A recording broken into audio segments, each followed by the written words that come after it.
Hey, it's the Ultimate Handyman. Today I want to show you how to install a Toto Washlet Bidet toilet seat.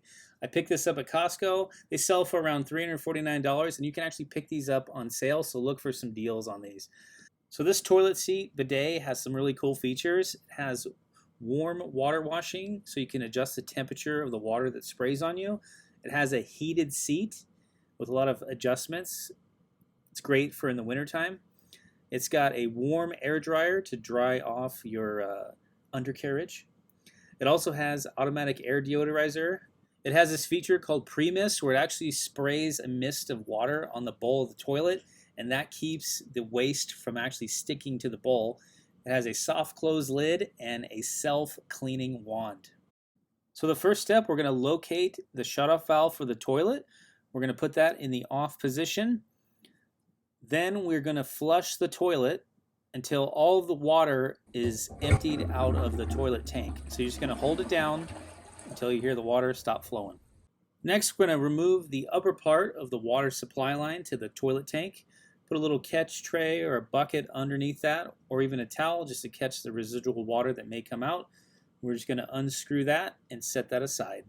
Next, we're going to install the T-connector. Make sure that the cone washer is installed in the top of the connector, and we're going to attach that to the toilet tank inlet. And make sure you install this hand tight. Now we can connect our supply line to our T-connector. Make sure the cone washer is still installed in that, and make this hand tight as well. Now it's time to remove the toilet seat.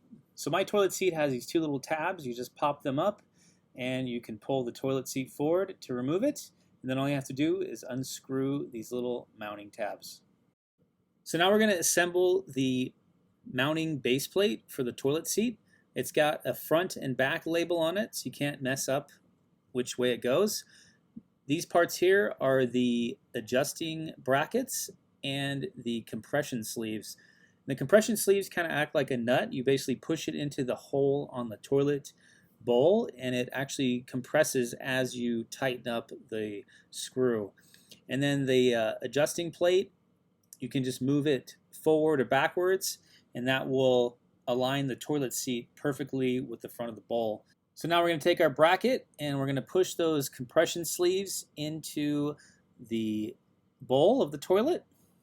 So we're just going to tighten these enough to keep that bracket in place. We're not going to fully tighten them at this time because we're going to test to see where the toilet seat sits on the bowl. And once we get it perfectly aligned, we can fully tighten them up. So I'm going to do a test fit to see how the toilet seat fits on the bowl. We want the front edge of the seat to line up perfectly with the bowl.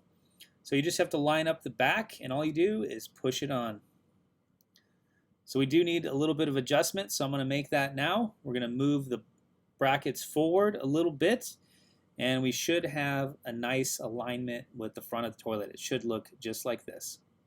So now that we've got our toilet seat perfectly aligned, we can remove it and tighten up the screws so that the base plate doesn't move.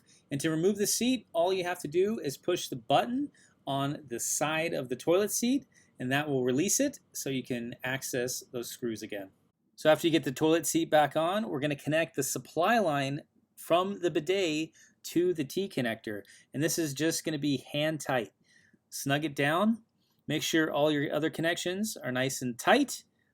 Now we're going to turn the water back on, and we're going to check for leaks. We're going to make sure there's nothing weeping out of any of those connections. I like to use my hand, run your hand along all the connections, just to make sure there's no water dripping out. So the only thing left to do is plug in the bidet. Now, if you don't have an electrical outlet by your toilet, you can run an extension cord.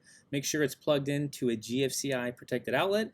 I actually installed a GFCI protected outlet by my toilet, so I didn't have to run a cord. And I'm going to actually post a video at the end of this showing you exactly how to run your own outlet.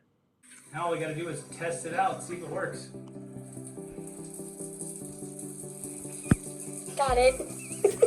So if you have any questions, feel free to leave them in the comment section. I will definitely get back to you. And if you could do me a huge favor, can you please like, share, and subscribe, and ring that notification bell so you don't miss out on when I post my latest how-to videos. And my next video is going to be on how to install a GFCI protected outlet by your toilet so you can plug in your bidet. So I'm going to be posting that video right here for you to watch. I'll put a little end screen up and you can go check that out right now.